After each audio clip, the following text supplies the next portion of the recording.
What's up guys, this is Christopher Carrington with GMUstudent.com, and in this tutorial we are going to start writing SQL commands. And what an SQL command is it lets you manipulate information within your database, usually within tables in your database.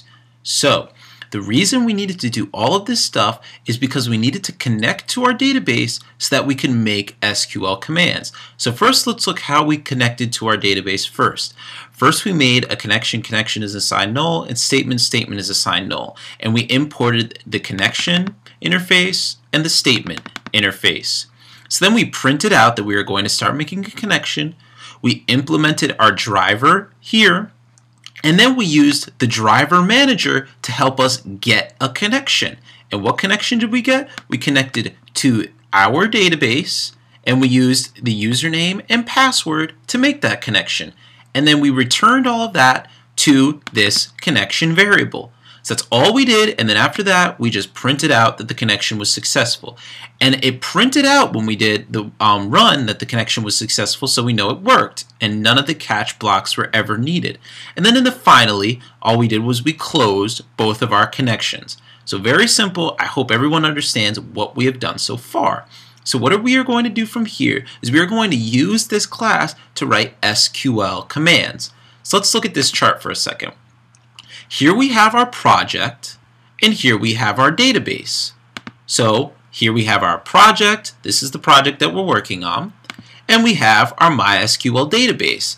In here, you can write SQL commands for this individual database. So you would just click that database, and then you would click SQL, and you can write SQL commands.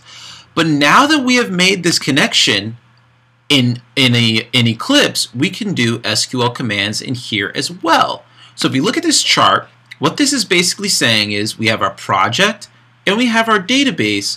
Now that we have a connection with our project, both of them can write SQL commands that will manipulate tables within our database. So first what we are going to do is we are going to write an SQL command in our database in the MySQL, and we're going to see how that works. And then we're going to write an SQL command in the project and see how that works. So let's do the easier one first. So let's go to our database and write an SQL command.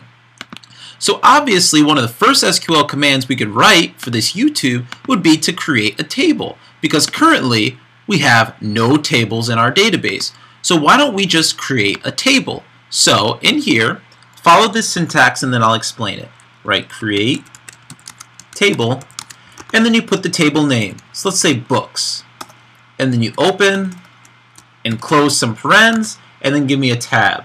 And then you put the column name that you want. So let's say the column name is ID, and let's say int, and then do a comma. And then do the next column name that you want to talk about. So we can do something like name, maybe the name of the book, and do varchar, which is the data type. And then you say the maximum amount of digits you would like in that for that book.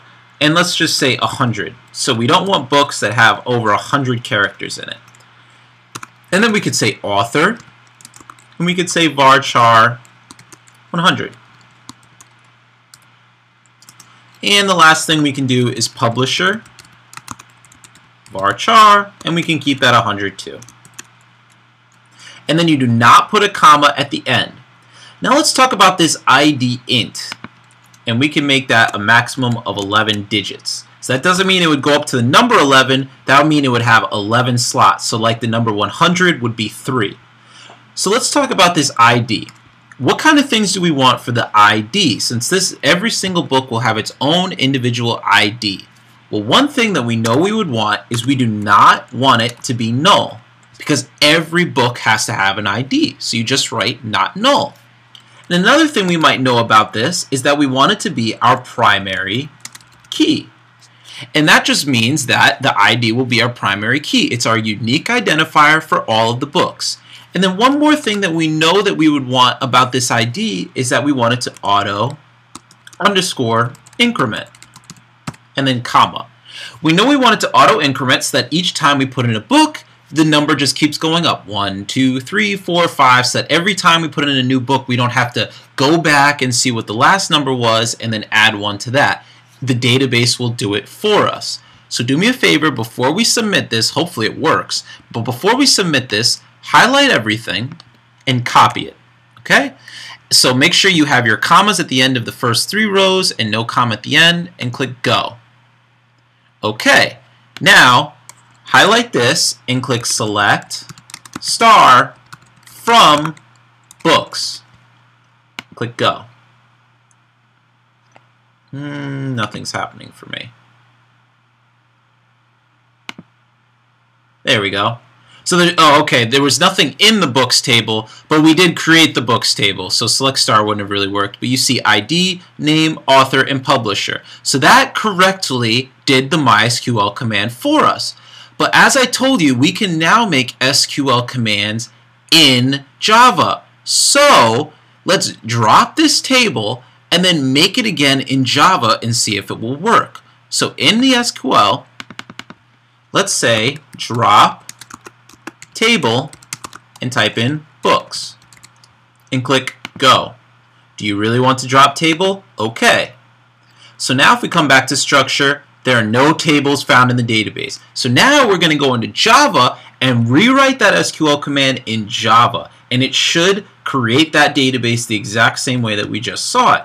So let's go back into Eclipse, and this is where we left off. So we can take out this connecting to database and connection to database, because those were our error checks before. Now we know that they work, and now we understand why they were there. So after this connection, we are finally going to use that statement here, because remember I told you we use statement to write SQL commands. So before you always use statement, you need to write statement is assigned connection dot create statement. So what this is saying is I have statement, and it's no longer going to be null. It's going to be a statement that I'm going to utilize. In order to create your first statement, to actually write one, just say statement and do stop and do execute. And in the parameters, you're going to actually write the SQL command that you would like to take place. So in there, paste the SQL command that we wrote before, and then put it all on one line. So delete all that, delete all that, delete all that, put this all on one line. We should have no more error. So when we save this, it should effectively create the statement and then execute the statement. And then at the bottom, it will close the statement. So if we run this code, nothing happens. But let's come into MySQL and refresh this page. So click Structure, and you will see the books table is in here, and now all the books are back in there. So it effectively created the table just like we wanted it to do. So this was a very basic statement that we wrote, and just remember, anytime you want to write a statement, statement is assigned connection.create statement, statement.execute, and write the statement. So in the next tutorial, we're going to get into a couple more statements, and we're going to write quite a few in the next tutorial. This was your first one to get an idea of how to utilize these statements, and thank you for watching, and I hope this tutorial was useful.